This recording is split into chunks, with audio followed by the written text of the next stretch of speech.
देखिए बेटा, हमने सुबह डिस्कस किया था, कार्नोट इंजन के बारे में हमने डिस्कस किया था।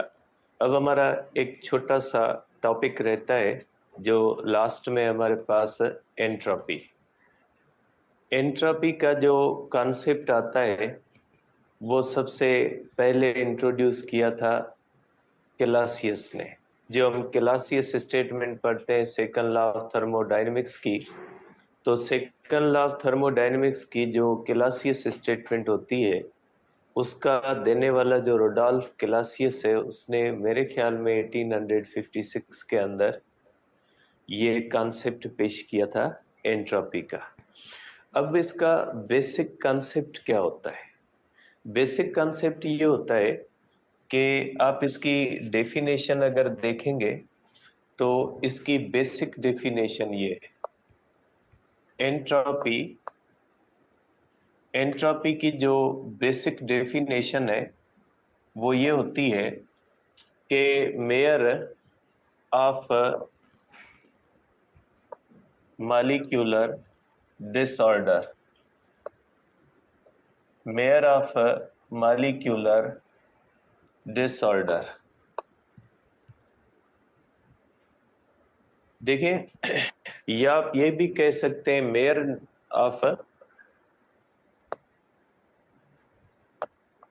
Randomness of molecules of body. तो देखिए, आप कहेंगे कि जब सेकंड लॉ ऑफ थर्मोडायनेमिक्स ने ये बात तय कर दी कि 100% हीट को वर्क में हम कन्वर्ट नहीं कर सकते, तो इसका मतलब ये होता है कि जो भी थर्मोडायनेमिक प्रोसेस होता है उसके अंदर सम अमाउंट ऑफ हीट जो होगी वो कोल्ड रिजर्वायर की तरफ जाएगी। और जब हीट किसी कोल्ड रिजर्वायर के अंदर जाती है या हीट किसी भी थर्मोडायनेमिक सिस्टम के अंदर इंटर होती है, तो उस सिस्टम के मॉलिक्यूल्स की रेंडमनेस बढ़ती है। जैसे फॉर एग्जांपल, अगर हमारे पास एक थर्मोडायनेमिक सिस्टम है,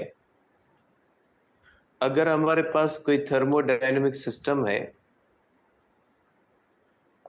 और इसके अंदर मॉलिक्यूल इस तरह से वाइब्रेट कर रहे हैं, अगर इसका टेम्परेचर लो होगा तो स्लोली मूव कर रहे होंगे रेंडमली। अगर हम इसको हीट देंगे तो हीट जाने के बाद इसके मॉलिक्यूल्स जो होंगे उनकी जो मूवमेंट्स होंगी वो ज्यादा फास्ट हो जाएंगी। तो हम कहते हैं कि जब किसी भी थर्मोडायनेमिक सिस्टम के अंदर हीट की एंट्री होती है तो उस थर्मोडायनेमिक सिस्टम के जो मॉलिक्यूल्स होते हैं उन मॉलिक्यूल्स के अंदर जो रेंडमनेस होती है वो बढ़ती है। तो ये जो रेंडमनेस की मेयर होती है उसको हम कहते हैं एंट्रोपी।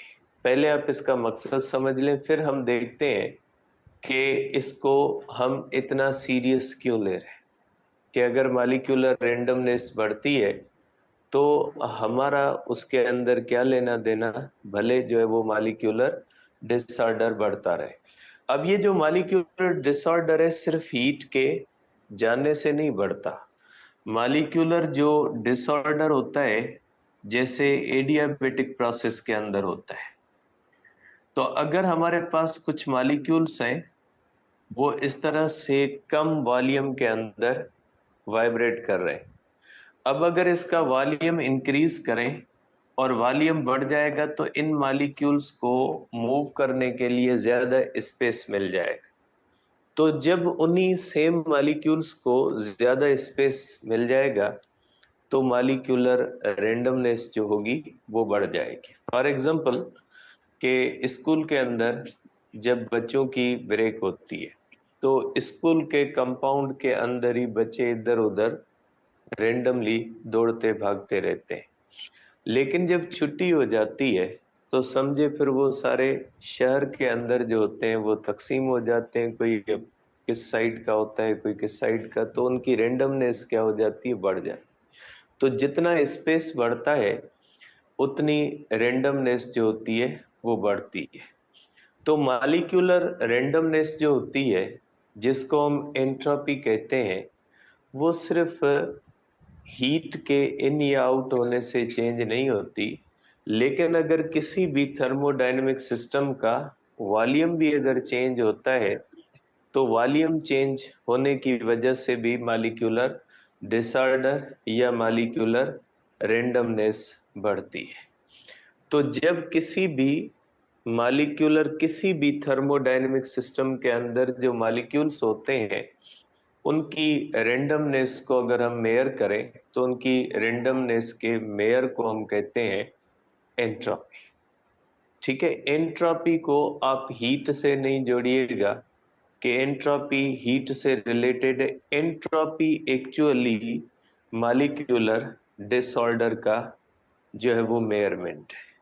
किसी भी तरह से, फिर चाहे वो हीट के आने जाने से मॉलिक्यूलर रेंडमनेस बढ़े कम हो, या अगर वॉल्यूम के चेंज होने से या वर्क करने से किसी भी थर्मोडायनेमिक सिस्टम के ऊपर रेंडमनेस अगर बढ़ती है या कम होती है, तो हम कहेंगे कि एंट्रोपी बढ़ती है या एंट्रोपी कम होती है। Entropy is mayor of molecular disorder. ठीक है, तो आप इसको कह सकते हैं कि इसका अब क्या ताल्लुक है सेकंड लॉ के साथ। अब सेकंड लॉ क्या कहता है? सेकंड लॉ कहता है कि आप एक हार्ट रिजर्वायर इस्तेमाल करते हो इंजन के लिए। ठीक है, अगर एक हार्ट रिजर्वायर इंजन के लिए इस्तेमाल करोगे, तो इंजन से जितनी हीट आएगी वो टोटल की टोटल वर्क में नहीं जाएगी, उसका रिमेनिंग पार्ट जो होगा वो हमारे पास एटमॉस्फेयर का हिस्सा हो जाएगा। जब एटमॉस्फेयर के अंदर ये हीट जाएगी, तो एटमॉस्फेयर के मॉलिक्यूलर की रेंडमनेस जो होगी वो बढ़ेगी, जिसका नतीजा ये होगा कि इस एटमॉस्फेयर का टेम्परेचर बढ़ते बढ़ते जब हॉट रिजर्वायर के बराबर हो जाएगा, तो फिर हमारे पास अनअवेलेबिलिटी ऑफ हीट हो जाएगी। या आप ये कह सकते हैं कि डिग्रेडेशन ऑफ एनर्जी हो रही है, कि वो एनर्जी जो एटमॉस्फेयर में जा रही है, वो एनर्जी फिर हमारे काम की नहीं रहेगी, हम उसको अपने काम के अंदर इस्तेमाल नहीं कर सकते। तो इस तरह से ये जो डिग्रेडेशन ऑफ एनर्जी हो रही है, इसको हम कहते हैं इस तरह से अनअवेलेबिलिटी ऑफ हीट हो रही है, कि हर थर्मोडायनेमिक प्रोसेस के अंदर ये जो हीट जा रही है, एक तो ये एटमॉस्फेयर जो होता है इसकी एंट्रोपी को बढ़ा रही है, और इस तरह से जो है वो एनर्जी की डिग्रेडेशन हो रही है। ठीक है, तो ये होता है एंट्रोपी का कॉन्सेप्ट। अगर आप इसको मैथमेटिकली लिखें, तो मैथमेटिकली आप इसको लिख सकते हैं डेल्टा एस। आप इसको करोगे बेटा कि delta S is equal to delta Q upon T. ठीक है, अब इसका मकसद ये हुआ कि अगर आप डायनेमिक सिस्टम को हीट देते हो, तो हीट देने की वजह से अगर उसकी मॉलिक्यूलर डिसऑर्डर बढ़ रही है, तो आप ये फार्मूला इस्तेमाल करोगे। लेकिन फॉर एग्जांपल कि आप किसी भी सिस्टम को हीट नहीं देते, जैसे एडियाबेटिक प्रोसेस होता है, उसके अंदर आप हीट नहीं देते, लेकिन जब उसका वॉल्यूम एक्सपेंड होता है, तो उसके अंदर जो होता है वो भी क्या हो जाता है कि एंट्रोपी चेंज होती है। तो आप इसको आल्सो लिख सकते हैं delta delta S is equal to delta Q upon T plus delta W upon T. तो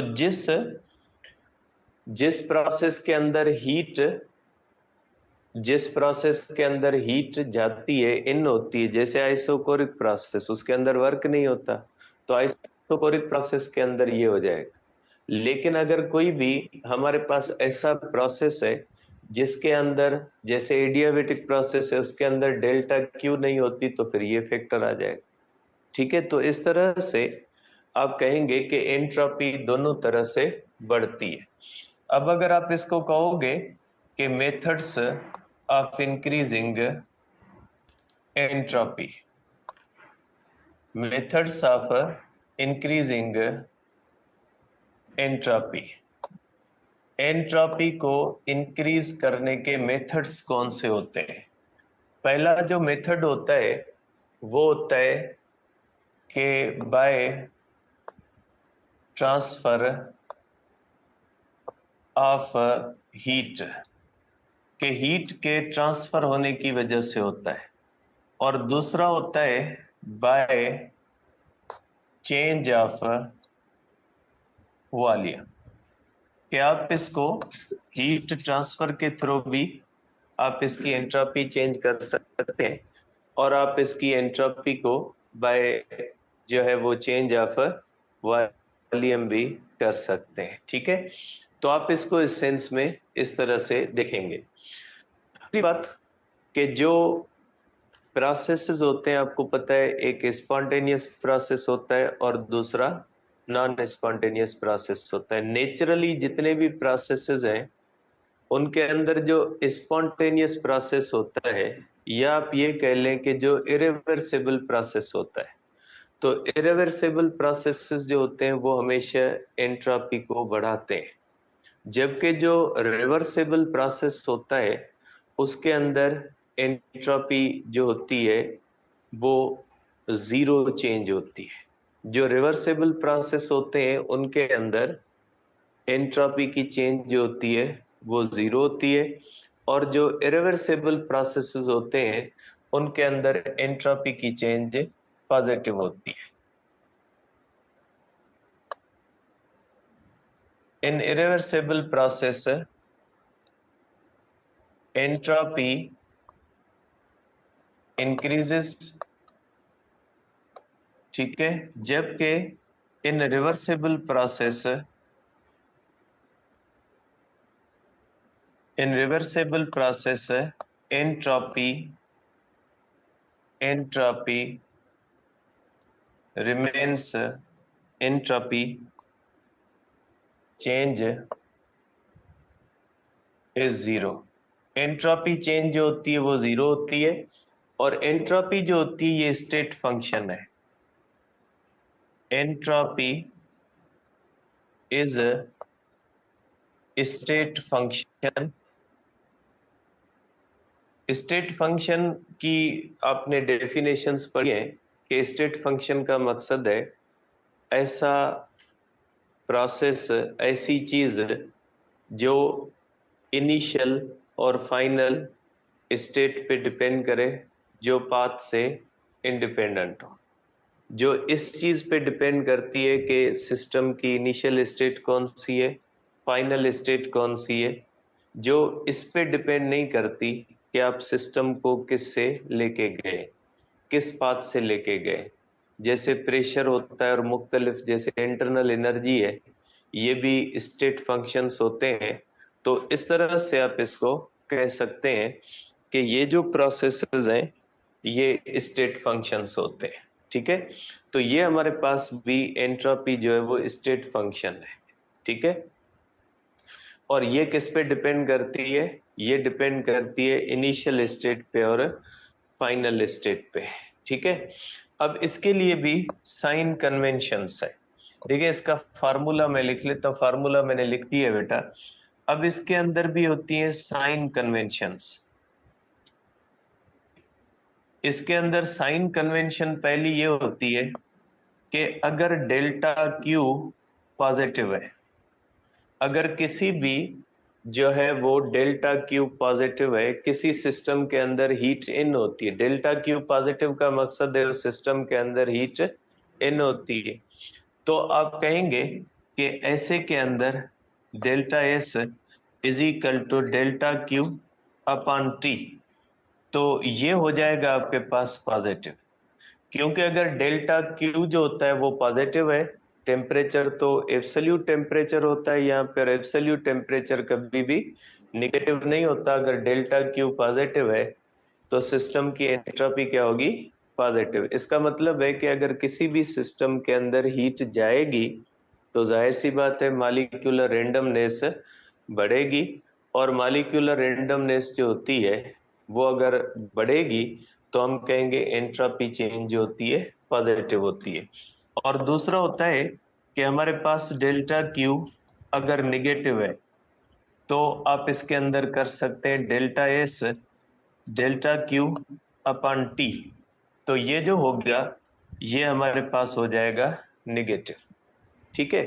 अब यहाँ पे एक चीज कंफ्यूजिंग जो स्टूडेंट्स के लिए होती है, उसका मकसद होता है टी हम कौन सा लेते हैं। फॉर एग्जाम्पल यहाँ पे टी हम कौन सा लेते हैं, अगर एक थर्मोडायनेमिक प्रोसेस है उसके अंदर हम हीट देते हैं, ठीक है, तो इसका अगर इनिशियल टेम्परेचर जो है वो 100 डिग्री सेल्सियस है, तो हम इसको हीट देंगे ना, तो यहाँ पे जो टी लेंगे वो कौन सा लेंगे, जहां से हमने शुरू किया है। टी कौन सा, बाद में क्या होता है टेम्परेचर का उससे हमें लेना देना नहीं है, कि बाद में उसका टेम्परेचर बढ़ता है कम होता है, वो नहीं, कि हमने जो प्रोसेस शुरू किया है, हमने किसी थर्मोडायनेमिक सिस्टम को जब हीट देना शुरू किया उस वक्त उसका टेम्परेचर कौन सा था, उसी के हिसाब से देखते हैं। सपोज करें इस थर्मोडायनेमिक सिस्टम को 100 पे हमने 100 जूल हीट दी है, तो एंट्रोपी होगी 100 अपॉन 100। अगर 100 के ऊपर हमने इसको 200 जूल दिए तो एंट्रोपी क्या हो जाएगी 200 अपॉन 100। बाद में टेम्परेचर बढ़ता है कम होता है उससे लेना देना नहीं, हमने जो प्रोसेस शुरू किया है उस वक्त उसका टेम्परेचर कौन सा होता है। ठीक है। और आप ये ध्यान में रखें कि जिस प्रोसेस से हम किसी भी चीज की एंट्रोपी चेंज करते हैं बढ़ाते हैं, उसी प्रोसेस से एंट्रोपी कभी भी कम नहीं होगी। फॉर एग्जाम्पल आपके पास एक बॉक्स हो, उसके अंदर हाफ साइड पे रेड बाल हो और हाफ साइड पे जो है वो व्हाइट बाल हो, अगर आप उसको शेक करोगे तो शेक करने से वो बाल क्या हो जाएंगे, मिक्स होंगे। जितने बाल मिक्स होंगे उनकी हम कहेंगे रेंडमनेस बढ़ती है। तो शेकिंग एक ऐसा प्रोसेस है जो बाल्स की रेंडमनेस को बढ़ाएगा। तो फिर अगर शेक आप करते रहोगे तो बाल वापस कभी भी अलग नहीं होंगे। तो जो प्रोसेस रेंडमनेस बढ़ाता है उस प्रोसेस से कभी भी वापस जो है वो ऑर्डर नहीं आएगा। ठीक है। एंट्रोपी जो प्रोसेसेस जैसे स्पॉन्टेनियस प्रोसेसेस होते हैं वो एंट्रोपी को बढ़ाते हैं। इरिवर्सिबल प्रोसेस जैसे आपको पता है कि हमारे पास जो प्रोसेसेस हैं सब के सब इरिवर्सिबल प्रोसेसेस हैं, और इरिवर्सिबल प्रोसेस जो होता है वो हमेशा एंट्रोपी के बढ़ाने का सबब बनता है। तो आप कह सकते हैं कि अगर हम बात करते हैं यूनिवर्स की, तो इसके अंदर जितने भी प्रोसेसेस रिवर्सिबल इरिवर्सिबल हो रहे हैं ये सब के सब इस यूनिवर्स की एंट्रोपी को बढ़ा रहे हैं। तो हम इस तरह से कहते हैं कि universe as a whole universe को हम आइसोलेटेड सिस्टम लेते हैं। तो अगर हमारे पास कोई आइसोलेटेड सिस्टम है, उसके अंदर अगर कोई रिवर्सेबल प्रोसेस हो रहा है, तो रिवर्सेबल प्रोसेस उस आइसोलेटेड सिस्टम की एंट्रोपी को चेंज नहीं कर सकता। Entropy change in reversible process zero होती है। लेकिन अगर किसी भी आइसोलेटेड सिस्टम के अंदर कोई इरिवर्सिबल प्रोसेस हो रहा है तो उस सिस्टम की एंट्रोपी हमेशा बढ़ेगी। तो हम कहते हैं कि किसी भी आइसोलेटेड सिस्टम के अंदर जब कोई चेंज आती है, चेंज का मकसद है उसके अंदर कोई रिवर्सिबल प्रोसेस होता है या इरिवर्सिबल प्रोसेस होता है, तो आप कह सकते हैं कि या एंट्रोपी बढ़ेगी या एंट्रोपी कांस्टेंट रहेगी। एंट्रोपी ऑफ द यूनिवर्स जो होती है वो कभी भी कम नहीं होगी। इसलिए कंजर्वेशन का कोई भी लॉ नहीं होता फॉर एंट्रोपी। एंट्रोपी की कंजर्वेशन नहीं होती क्योंकि एंट्रोपी ऑलवेज इंक्रीजिंग है। ठीक है। तो ये जो है वो बेसिक कॉन्सेप्ट है एंट्रोपी का, जो आपके लिए थोड़ा बहुत जो है वो समझना जरूरी था। अब इसके अंदर एक मिसाल दी जाती है कि फॉर एग्जांपल एक स्पॉन्टेनियस प्रोसेस होता है, अगर हमारे पास एक स्पॉन्टेनियस प्रोसेस होता है, अगर एक स्पॉन्टेनियस प्रोसेस है, एक बॉडी है जिसका टेम्परेचर T1 है और इससे हीट जो होती है वो ट्रांसफर होती है एक और बॉडी के अंदर जिसका टेम्परेचर T2 है, ठीक है। अब आप देखें, ये अगर कोई प्रोसेस, सपोज करें हम कोई ऐसा स्पॉन्टेनियस प्रोसेस कर रहे हैं दुनिया के अंदर यहाँ पे, तो हम देखेंगे कि इस स्पॉन्टेनियस प्रोसेस में इस दुनिया का एंट्रोपी बढ़ेगी या कम होगी या जीरो होगी। तो देखिए, आपको पता है कि जो हीट सप्लाइड होती है, जितनी heat lost is equal to heat gained, ठीक है। अब अगर इसका टेम्परेचर हम कर लेते हैं T1 ग्रेटर देन T2, ठीक है, तो आपको पता है कि यहाँ पे जो एंट्रोपी होगी, नेट एंट्रोपी S1 प्लस क्या हो जाएगा S2, इस तरह से हो जाएगा। तो सॉरी, चेंज इन एंट्रोपी, तो चेंज इन एंट्रोपी क्या हो जाएगी बेटा, delta S is equal to S2 minus S1। अब अगर आप करोगे तो ये जो S1 होगी ये हो जाएगी Q अपॉन T1, ठीक है, और ये जो होगी ये हो जाएगी S2 is equal to Q upon T2। मेरे ख्याल में S1 माइनस S2 होता है। अब मुझे ये फार्मूला माइंड में नहीं है, क्योंकि ये जो होता है S1 माइनस S2 होता है, ठीक है। अब अगर आप देखोगे तो दोनों कंडीशन में हीट क्या होती है बेटा, दोनों कंडीशन के अंदर जो हीट होती है वो इक्वल होती है। अब अगर इसका टेम्परेचर ज्यादा है तो अगर जिसका डिनोमिनेटर ज्यादा होगा उसका जवाब क्या आ जाएगा बेटा, कम आएगा, ठीक है। इसका मकसद है, अगर आप इस इक्वेशन को करोगे तो हमारे पास डेल्टा ये हो जाएगा, हमारे पास Q अपान T1 और माइनस क्या हो जाएगा Q अपान T2, ठीक है। तो T1 जो होता है बेटा ये ज्यादा होता है और T2 क्या होता है, छोटा होता है। तो इसका जवाब क्या आएगा, कम आएगा, और इसका जवाब क्या आएगा, ज्यादा आ जाएगा। तो नेट इफेक्ट क्या हो जाएगा, नेट इफेक्ट ये होगा कि एंट्रोपी जो होगी, इसमें इक्वेशन में मसला है बेटा, मुझे ये जो आएगा इसका आंसर एक S2 माइनस S1 होगा, क्योंकि पॉजिटिव आना चाहिए आंसर बेटा। एक मिनट, इस इक्वेशन के अंदर माइंड में नहीं आ रही इक्वेशन कि डेल्टा S जो होगा is equal to S2 minus, क्योंकि जो नेट चेंज आनी चाहिए वो क्या आनी चाहिए, पॉजिटिव आनी चाहिए। तो फिर आप इसको कर सकते हैं is equal to Q upon T2 और माइनस जो होगा वो क्या हो जाएगा Q अपान T1, ठीक है।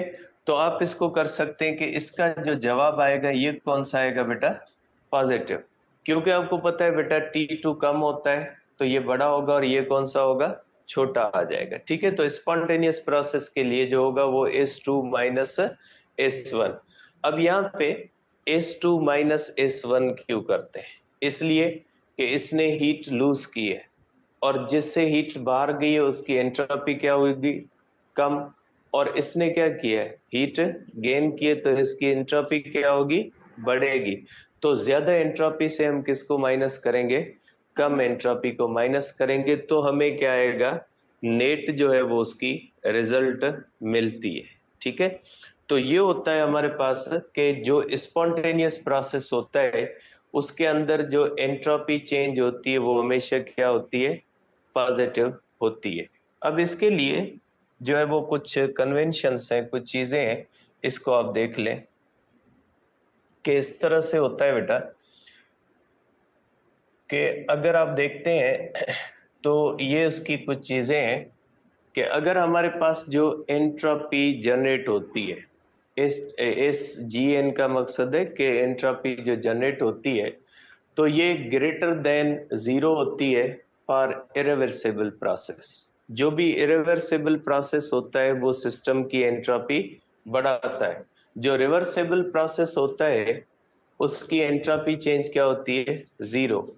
और ऐसा कोई प्रोसेस हो ही नहीं सकता जो एंट्रोपी को कम करे। ठीक है, जैसे फॉर एग्जांपल हमारे पास हम दुनिया की मिसाल लें, यहाँ पे कोई इंजन हो, कोई और कोई भी प्रोसेस हम करेंगे तो वो प्रोसेस हमेशा सम हीट लूज करेगा और वो हमारे एटमॉस्फेयर के अंदर जाएगी और एटमॉस्फेयर की एंट्रोपी क्या होगी, बढ़ेगी। अगर कोई रिवर्सेबल प्रोसेस होगा तो वो कोई भी जो है वो हीट लूज नहीं करेगा, क्योंकि रिवर्सेबल प्रोसेस के अंदर इनिशियल और फाइनल स्टेट सेम होती है, तो एंट्रोपी की चेंज जो होती है वो जीरो हो जाती है। कोई भी ऐसा प्रोसेस यहाँ पे नहीं हो सकता जो नेट एंट्रोपी को कम करे।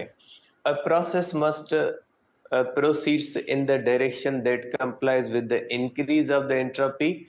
तो आप कहोगे कि इसको हम एंट्रोपी प्रिंसिपल कहते हैं, कि एंट्रोपी प्रिंसिपल हमेशा ये होता है कि एंट्रोपी हमेशा क्या होती है, greater than zero, means positive होती है। Process that violets this principle is impossible. ठीक है, entropy is non conserved property.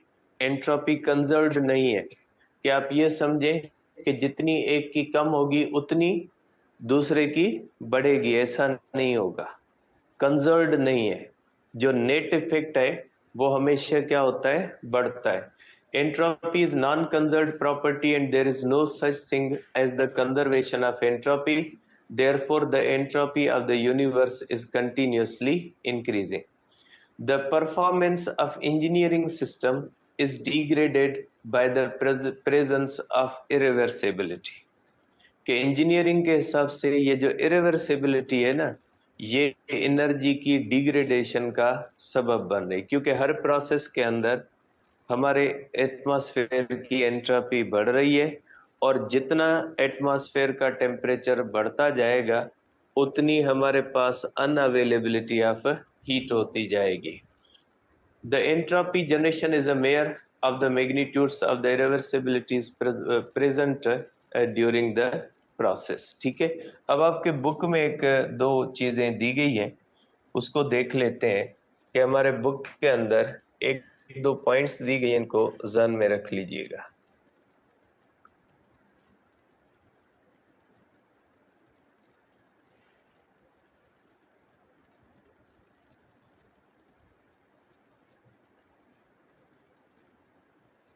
ये क्वेश्चंस है बेटा, ये अपने जो है वो बुक के अंदर दिए गए। अपने बुक के अंदर एक डेफिनेशन भी दी गई, बुक है किसी के पास बेटा? ये हमारे बुक के अंदर एक डेफिनेशन भी दी गई है सेकंड लॉ ऑफ थर्मोडायनेमिक्स की, ये याद कर लीजिएगा कि सेकंड लॉ ऑफ थर्मोडायनेमिक्स को एंट्रोपी के हिसाब से किस तरह से हम एक्सप्लेन करते हैं। ये दिया गया बेटा पेज नंबर जो है हमारे पास 36 पेज के ऊपर दिया गया है कि scientists described such a situation by saying that the entropy of the system has increased।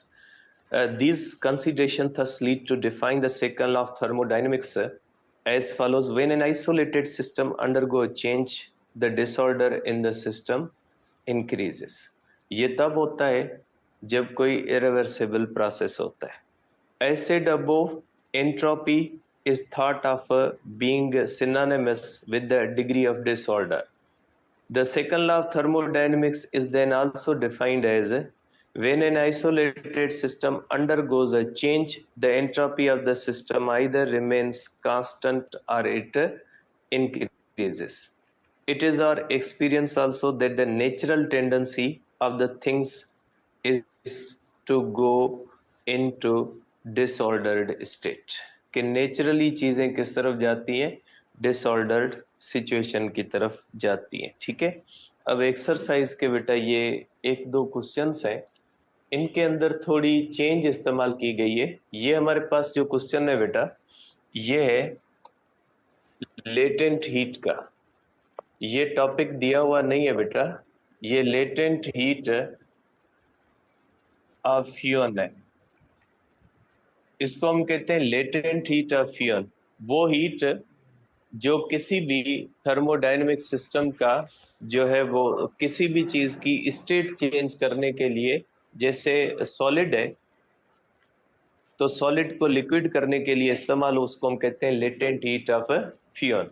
ये वो अमाउंट ऑफ हीट होती है जो एक स्पेसिफिक जो मास होता है उसके लिए इस्तेमाल होती है। अब इसका फार्मूला ये होता है बेटा, ठीक है, लेटेंट हीट आपके पास टॉपिक नहीं है बेटा, ये होता है इसका फार्मूला, ठीक है। ये हमारे पास फार्मूला होता है बेटा कि latent heat of fusion is equal to होता है, ठीक है, हमारे पास ये है Q अपान M, या आप कह सकते हैं Q is equal to latent heat of fusion into mass, और वैल्यू फॉर आइस होती है, वो होती है 3.33 इंटू 10⁵ जूल पर किलोग्राम। इसको बेटा याद कर लीजिएगा।